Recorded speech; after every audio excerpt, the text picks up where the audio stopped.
Okay, I'll go ahead and get going. Welcome back, everyone, to day 3 of our CMMC executive briefings.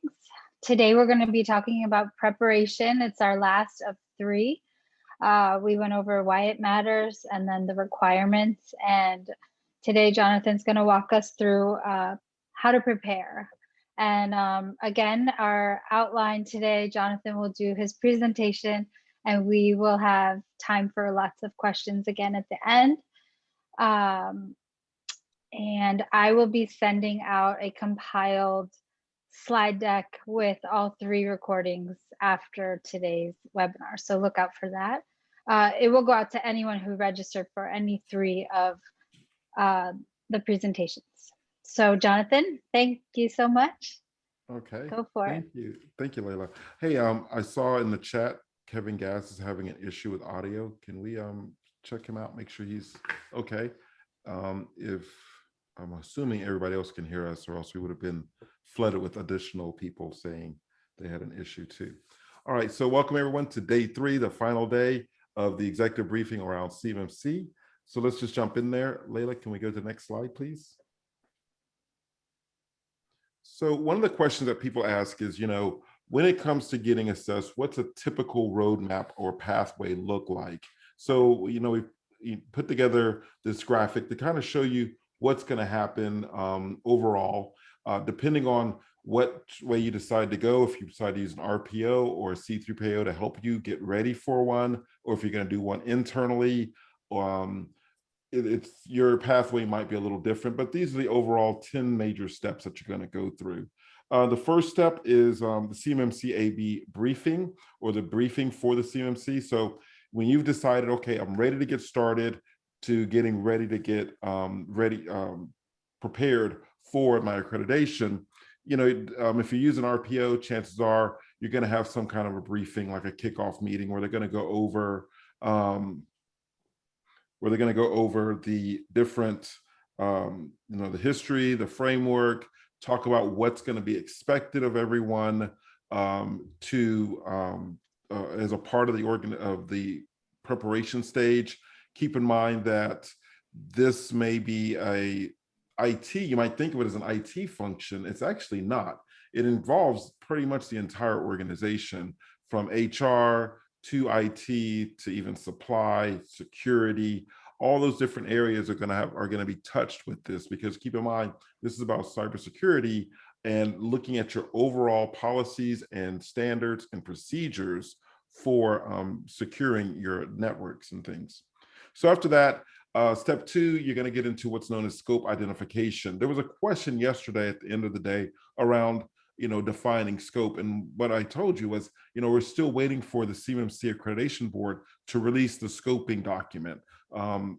Again, kind of at their mercy, waiting for them to release it. But we do know that we're supposed to be receiving that. And that document's going to help us determine what is the scope. So what is going to be looked at and what is not going to be looked at when it comes to CMMC accreditation.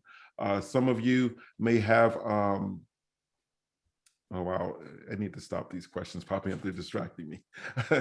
Some of you may have a network that have multiple networks, right? So I may have a headquarters, I might have another division that does things, I may have another division that does other things, and maybe the headquarters one is getting all those RPs or RFPs and they're working them and doing the business development side of it, but maybe another network or another group of people, they have nothing to do with that. So they don't deal with FCI or CUI. So naturally, you may not want that part of your company or your network to be looked at, right? So this is also very important, because when you go for your accreditation, one of the things that they're going to say is, what does our scope look like? Because that's when the accreditors come in, those C3PAOs come in, they're going to be looking at what is in scope, and that's what they're going to really want to look at. So therefore, when you're preparing, part of that is defining what is going to be in scope and identifying that, so that when the accreditation comes, they're not looking in places where there is no need for them to look, okay? Next, you're going to have the ML. That is going to be your maturity level identification. So based on, what kind of contracts you want to go for, you're going to have to identify, do I need a level 1? Do I want to go for a level 3? Depending if you're large enough and you're planning to do certain types of contracts, you might even look at a level 5 or a level 4 certification. So once that's done, then you're going to start with the pre-assessment. You'll see down here, we have the CMMC AB. And yesterday, I took us through the marketplace where you were able to see, you go to cmmcab.org, go into the marketplace, and you can see a listing of RPOs, registered provider organizations, C3PAOs, that's your certified third-party assessment organizations. And you can identify those that are cleared, if you will, to perform, help you with your pre-assessment work, okay? It's very important that you go to that marketplace. You want to find people who are organizations rather that are accredited by the AB, because you're going to hear a lot of people talking about, oh yeah, we're a cybersecurity company, we can help you with getting ready for CMMC. Not necessarily true, right? There are certain standards. So like an RPO, as in Symbiont is, we have to work with what we call registered practitioners. These are people who have been trained on this. They understand what CMMC is, and they understand what they're looking for. And as time goes on, we're going to get more training and materials and knowledge base coming out of that.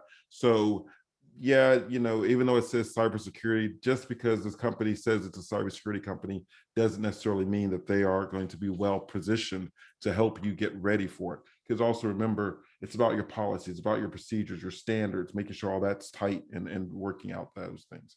But anyway, the pre-assessment is going to happen. And normally what happens with the pre-assessment is they're going to look at the assessment criteria. They're going to look at your network and your cybersecurity stance.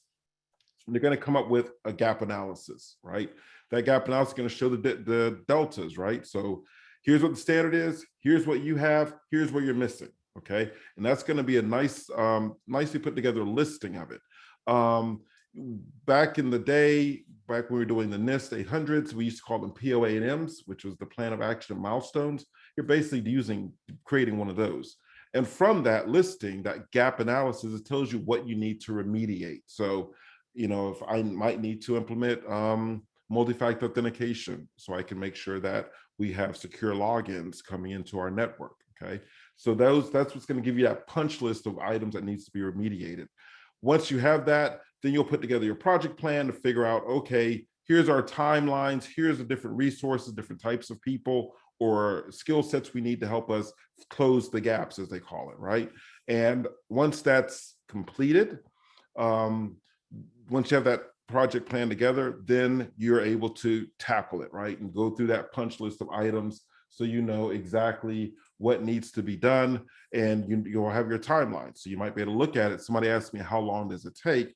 Well, at that point, where you're going to be able to zero in and say, okay, we got about 3 months or we got 4 months worth of work to do before we're going to be able to say we've closed all the gaps. After that, if you're using an RPO or C3PAO, they might do another like pre-assessment. It'll be very quick, where they're basically just going to double check to make sure nothing's changed in the standard, right? And also to make sure that the gaps that you said you closed, you actually did close, okay, with the remediation. Once that's done, you're going to be what we call assessment ready. So at that point, you're going to go back to the CMMC AB marketplace. You're going to look for, at this time, C3PAOs, or those certified third-party assessment organizations. Who are they? Yesterday, you should remember when we went to the marketplace, I showed you there were 2 that were currently done, but there's like 100 and something of them still in the pipeline trying to get themselves set up. So then once you go there, you'll be able to pick one. This is very important. When you go to that marketplace, or when you're looking for that certifying third-party assessment organization, you want to use that marketplace. You want to make sure that that person, that company that you're using, is listed in the marketplace as a C3PAO. This is very important because I'm sure there are going to be other companies that are going to come out and they're going to say all sorts of weird stuff about, oh, we can do it, or oh, we're qualified, but are they accredited? Because if they're not accredited and they're coming in, they're saying, oh, we'll do your assessment. Up to now, we've only talked about pre-assessment. We're going to do your assessment, and they're not accredited. Guess what? You're going to pay those guys some money, and yeah, you're not going to get your accreditation. So you want to make sure you're going to that marketplace, and that's where you're getting your C3PAOs from. Okay. Once you've identified them, I talked to you about, there's 300,000 companies in the DIB. There's only going to be so many assessment organizations. So you're going to have to probably get scheduled where they're going to say, okay, on this date or this week, we can have people available to you. You have to, match your calendar with what their calendar looks like. And then you'll have the assessment. Now, because you've done the pre-assessment, hopefully you used an RPO or a C3PAO to help you. This is going to be like deja vu for you. The assessor is going to come in. They're going to, now instead of being an RPO, an RP, they're going to be an actual CP, or no, not a CP, an actual assessor. And you should see the exact same thing happening, right? So they're going to actually have the standard and they're going right down the list, okay? You should already have your policies, your procedures, your logs, your trainings done. If they say, we want to interview your system administrator, that system administrator, you should be able to bring them out in front of them. The assessor's going to may ask them a couple questions, and boom, done, right? Just so you know, when they go out, they have to be able to pull 3 pieces of evidence for each standard that they go through. So for access control, for instance, they may say, okay, we want to see your logs, and I want to see your policy. Right, so I want to see your policy that says that you are controlling who has access to what systems. Everybody has their own password or their own accounts, for instance. And also I want to see your logs, because I want to make sure that we don't have different people jumping into like group emails and stuff like that. But they're going to go through that whole thing. And like I said, because you've already done a pre-assessment with an RPO or another C3PAO, this assessment should be like, okay, here we go again, deja vu, right? Now, after the assessment period is done, they're going to give you a report, and that report's going to show you any gaps that they find on the assessment. Does not mean you necessarily failed. Remember, there's 3 states you can have on each standard, right? You meet, not met, or not observed, okay? They're going to show you this report. It's going to say, hey, look, if I was to submit this right now, this is what it's going to look like. In order for it to get a CMMC, you have to have straight not mets. You can have some not observed. It depends on your network. It depends on your scope. But for the most part, it should all be met. So if there's any that says not met, you're not going to be able to get an accreditation. However, there's some good news. You'll notice on step 8, when they give you that report, you'll have 90 days to remediate. So basically saying, hey, look, here's what we found. Fix them within the next 90 days. Call us back, and we're going to verify that you fixed it. And if you fixed it, then we can make them as METs, right? And then we can submit it. So the next thing after that 90 period, they're going to submit it to this the accreditation board. There's a quality assurance or a QA review that's going to happen, where they're basically going to get this report from them. They're going to look at what evidence they have. So it's not a matter of just going to say not met. They might say, hey, give me a copy of that policy, or give me a copy of that. I need a download of that log. I want to have that log available too. So they're going to have all this evidence. They're going to submit this package to the accreditation board. The quality assurance reviewer is going to go through, make sure everything's on the up and up, and they didn't miss anything and everything else. And after that, you get your accreditation approval. So then the AB is able to say, yes, we are going to approve this accreditation. One little slight word change you'll notice there. When I said that, I said that the assessment company, the C3PAO, they're going to do the assessments, but the actual approval is going to come from the accreditation board. Okay, so the assessors aren't doing they're not approving you. They're just saying we're going through the whole process and we're providing the evidence. It's the final CMMC AB that's going to do the actual approval now. And once you get that approval, depending on which one, like if it's a level 1, I believe that's good for 3 years. If it's a level 3, I think that's good for 2 years. And level 4, 4 and 5, I think if I remember right, that's every year. It's got to be redone. So you'll be good depending on which one you have. All right, Layla, can we go to the next slide? So accreditation, if you go to cmmcab.org/marketplace, you're going to notice that there are lots of different titles, and there's other players in the ecosystem. Yesterday, I went over the 2 that are most important to you, right? You have the RPOs, those are the registered provider organizations, and those C3PAOs, right? The certifying third-party assessment organization. Realize that RPOs can only do pre-assessment work. They cannot actually do an assessment for you. C3POs, they can do pre-assessment work and assessments. However, if they do one, they can't do the other. So if you have a C3PO come in and help you with your pre-assessment work, when it's time for your assessment, that same C3PO cannot do your assessment. They'll have to refer you to someone else. But there's some other titles you'll see, like you'll see here, we have the provisional assessors. These are the actual people. There's about, I want to say a little over 100 of those guys who are running around right now who are provisionally approved to actually do assessments. So you remember yesterday I said there's 2 C3PAOs? Well, these guys, these assessors have to be associated with them, with the C3PAO. So those 2 companies right now, they're working with assessors who they can then send out to do assessments. But you're also going to see other things like RP, those are the registered practitioners. Those people typically work with RPOs, the registered provider organizations, okay? So remember the RPs, RPOs, they could do pre-assessment type work. But there's other people in there. We have certified learning publishing providers, so our partners.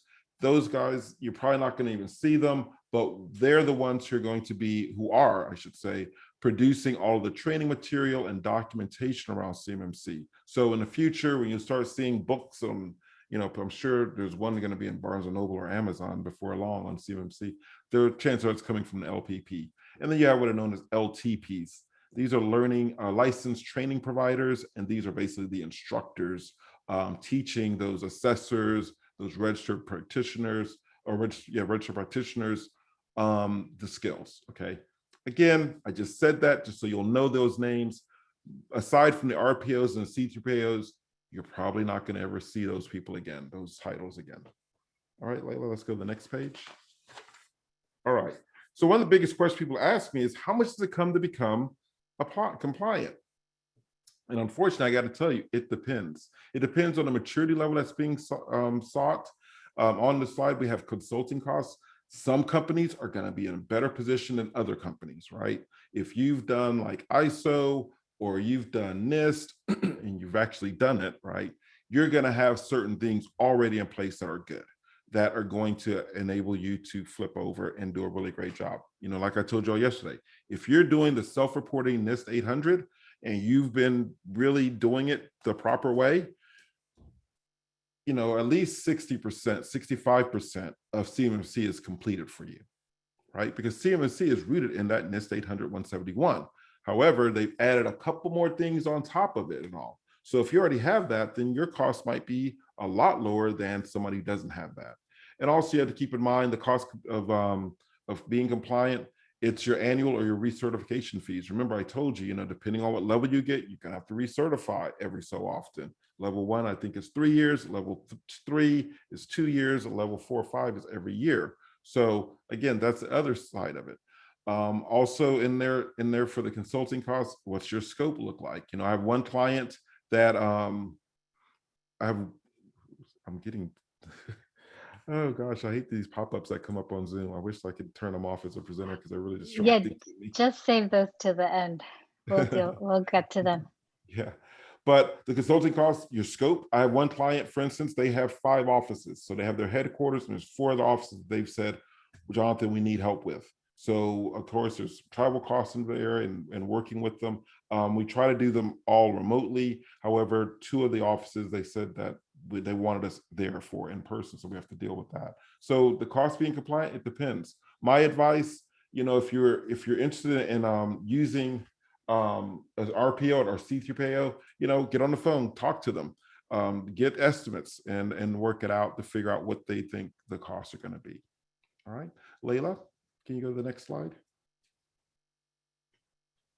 All right, some of the costs of not being compliant. Again, I can't give you a number, but some things you have to think about.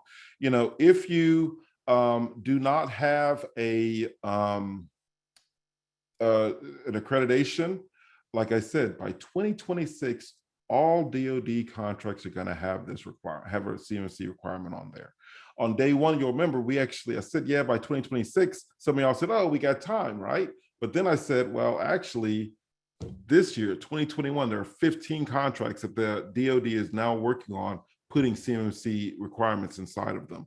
Next year, there's going to be like 75 more. By the time we get to 2026, over 1,000 DoD contracts will have a CMMC requirement in them. So yeah, you can wait till 2024, 2025 to try to get it, because 2026 is going to happen.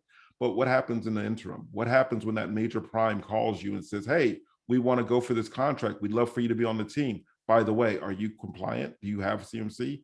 Oh no, well, let me go to, I got to go down the list now, okay? But other things to think about, criminal and civil litigation, fines and penalties, termination of contracts. I mean, DoD is taking this very seriously. And like I said on the first day, if you watch the executive order that President Biden signed after Colonial Pipeline, you can see the government is really getting serious about this. So the last thing you want to do is to not be compliant, because that especially if your company does a lot of DoD contracts, that is like pulling the plug out the bathtub for you, right? So you definitely want to make sure you're there. Also, once you have that compliance, it's not a matter of like ISO was for some companies, where it was just a rubber stamp and let's just keep it moving and don't worry about that. Now it's a matter of, hey, once I have that accreditation, I have to make sure I'm following the rules. I'm following what I wrote and what I said. This is how we operate and everything. Because if there is a problem, let's say there is a leak, I'm not sure how the government would handle that. But I do know that they're getting very hard on that. So they might look at it and say, hey, look, you said you were level 3, and yet you got malware in your network because you don't have your malware software updated. But when we go back to level 3 requirements, it says you're supposed to have malware installed and updated, but you haven't, you broke your own policy here. So what will that look like? That's not going to look very good. So that's the other thing to keep in mind. And let's just don't forget about reputational risk. And the ultimate kiss of death is being shut out of future government contracting. Like I said on the first day, when it comes to security, we all are experienced. We know DoD wags the dog. Whenever DoD implements something with security, the rest of the government tends to follow along with it, right? So if you were to lose your certification, or you were to have something happen after being certified because you didn't keep up with what you're supposed to be doing, yeah, it's a domino effect, right? No other agency is probably going to want to talk to you or touch you at that point. So the costs of not being compliant are very high, and just don't want to risk it. All right, Layla, can we go to the next slide? I think I'm going to make it time again. All right, so I want to thank everybody for coming, and especially those of you who endured me for the last 3 days. I mean, gosh, I was talking to my daughter the other day, and she said, people talk to you for 3 days straight. I was like, yeah. She's like, I could barely talk to you for 30 minutes. So she's 10. She's my heir. She's gonna determine my nursing home. So I got to deal with it, I guess. But I'm with Symbiont Incorporated, and really briefly, Symbiont Incorporated, we've been around for 36 years. My grandfather started this company back in 1985. My father took over for him and ran it for a couple decades, and then I was put in charge. So we're also not just a 36-year company, we're third generation family. And from our inception, we've been in government contracting. One of our first contracts was with DoD. As you all saw in my bio at the very beginning, I'm a veteran. I know DoD. I know what they're doing. I understand the mindset and everything. So when CMMC came out, I decided that, hey, this is going to be a lot, and there's a lot of companies that are either too small or don't have the resources to prepare for it. And it's something that's very important, especially for smaller companies and medium-sized companies. So that's how come we set up this business unit of ours. And basically with all of Symbiont, just like it says on the slide, our customers want successful outcomes, and we deliver. And you can see down the bottom some of our clients that we've worked with, and some we still do work with. But when it comes to CMMC, I understand that this is very important, and a lot of companies want to make sure that they are ready. So when they go through those C3PAOs, which, by the way, for full transparency, Symbiont is an RPO. We are registered under the marketplace and with the AB, but we are also currently working towards becoming a C3PAO ourselves. So this is full transparency. But we wanted to make sure that we were helping other organizations achieve this, and that's how come we stood this up. We have on staff RPs, registered practitioners, and not just that, we have project managers, we have document writers, technical writers, we have system administrators in both AWS as well as 365. So when it comes to not just doing the assessments, the pre-assessments, but also the remediation side, we have the team on staff and on hand who can actually help with the remediation and all. Me being a person who was, my background is Apple, or not Apple, Microsoft. So I did Azure, I did 365. I could tell you stuff about 365 that you don't know about because this happened decades before 365 came out. So I understand how it all works, and that's how come I'm able to go and mediate or remediate Office 365. If somebody asked about GCC High, didn't want to get into details and bore everyone. But again, that's where I get that knowledge from. And when I work with my teams on these different engagements, I'm intimately involved. I can tell you pretty much every project we're doing and where we're at on status. So if you're looking for help and you're looking for pre-assessment services, I encourage you to go to our website, symbiont.com, and you can just submit a contact me. I get those all the time, and I'm happy to have a conversation about your individual needs and see if we can make a symbiotic relationship and help each other or help you get to where you need to go as well. Okay. I think also you have my details in the slide too, as well. I do. We will send that out. Yeah, we'll be sending that out today with, So feel free to Jonathan's information. Yeah, and FedMind's information. We do have a handful of questions here, so I'm going to go back to the chat. The first one came in that said, do you have the templates for each of the documents to be developed in the process flow, which I think is referring to this slide? Each of the documents. Okay, a template. All right. Wow, Sharad. Yes, I do. However, that is almost proprietary. I'm not gonna give those templates out that we use now. But yes, we do. He had a follow-up question. If my company is ISO 20,000 and 27,000 certified, not sure if I'm saying that right, then how much additional work is needed for CMMC certification? That depends, right? So ISO 20,000 and 27,000, I mean, those are industry standards. However, keep in mind that the basis of CMMC is actually off of NIST 800-171. So you'd have to ask yourself, how does 27,000, 20,000 compare to NIST 800-171? Also, you have to keep in mind that it isn't just about the policies and procedures, which is what ISO is looking at, but they're also looking at training. And when I say training, they don't want to just see that, oh yeah, we do phishing training. They're actually saying we want to see the training records. And when I was talking about the 3 pieces of evidence, one of the evidence that they could look for is, yeah, I want to talk to that receptionist over there about, phishing or malware, because you're training, she should know that, right? Or he should know that. So it depends. I am interested in becoming C3 POW assessor. Where do I start? Where do you start? And so Nancy, the best places to go is to go to CMMC.ab.org. That's the website, right? And on there, it has, when you hit that homepage, it's going to have the listings of the C3PAO. You can click on that. It's going to go over what the requirements are and the process. You can get registered with CMMC AB. There are costs involved naturally of doing that. So that is for the C2PAO assessor. If you, Nancy, are talking about yourself, you just want to be an assessor for yourself, there is also a section in there. You want to look under, I want to say CA3 is what it's called, the Certified Assessor Level 3. That's for you individuals, so you can be one of those individual assessor people. And again, it goes over the requirements for doing it that you have to have. And also there's a cost for doing that as well. Okay. Thank you. Will the NIST self-evaluation continue to be used in lieu of CMMC until it's rolled out to all of us?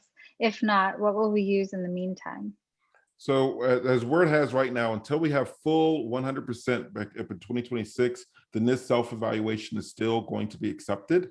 But keep in mind that as we get closer, they're going to start fading it out, right? Because you're going to have these contracts start coming in that are going to say, we need a CMMC level. But yes, that self-reporting is still there and still in place. Is there a cost for the RPO C3 POW, or just the cost associated with upgrading your company? I don't know. I don't really understand that question, Christine. Can you break it down a little bit more for me? There are costs, but I'm trying to figure out which costs are you referring to? Okay. And then, is there a minimum level of Microsoft 365 service that will be required for level 1 or level 3 certification, non-GCC, etc., or GCC, etc.? This is an area that will affect many, I expect. All right. So, anonymous attendee, if you look at the webinars and read the documentation, the whole thing about CMMC that they keep saying is we don't want to make it too overburdensome, right? So you could make the non-GCC your tenant compliant. However, there is a lot of work you'd have to do, a lot of changes you'd have to make on your tenant to do that. So at the end of the day, my advice is save yourself the headache, just jump into GCC high and be done with it. But it's an interesting topic because and it goes back and forth in the communities of what exactly would you have to change in a non-GCC 365 environment to make it comply. But it can be done. It's just a lot of work that would have to be done. You might as well just go jump into the GCC high area. Okay. Thank you. Do you have any recommendations for how to choose between the 500 plus RPOs on the marketplace? Well, yeah, you look for a company with the name Symbiont. You can't Right. go wrong, right? No. No. The one thing, you might want to look at it from the perspective of, whatever your criteria are that you would normally use for finding people or finding a company you want to work with. Maybe it's important to you that they're local, or maybe it's important to you that they're in the same state. Maybe history, how long they've been around might be of importance to you and all. But it's all different, but yeah, definitely there is a lot. It's overwhelming when you look at the entire list, but yeah, at the end of the day, it's whatever criteria you would use. But if you need help, I'm available. And Christine, I saw you got your answer, and I'm glad to see that. I saw that flash through really quickly. All right. Fantastic. Any other questions, comments? Thank you all so much for doing this. This was our first time doing a 3-part webinar series in little chunks like this, and I think it was fantastic. So thank you so much, Johnathan. Thank you to all of our attendees. We will be sending out the slides from all 3 days and the recordings as well later today. I'll also put in the links to make sure there's the correct link for the marketplace that Johnathan referenced, as well as the Pathfinder link from yesterday that we talked about. So thank you all so much, and we'll see you again soon. Thank you, Johnathan. Okay, bye.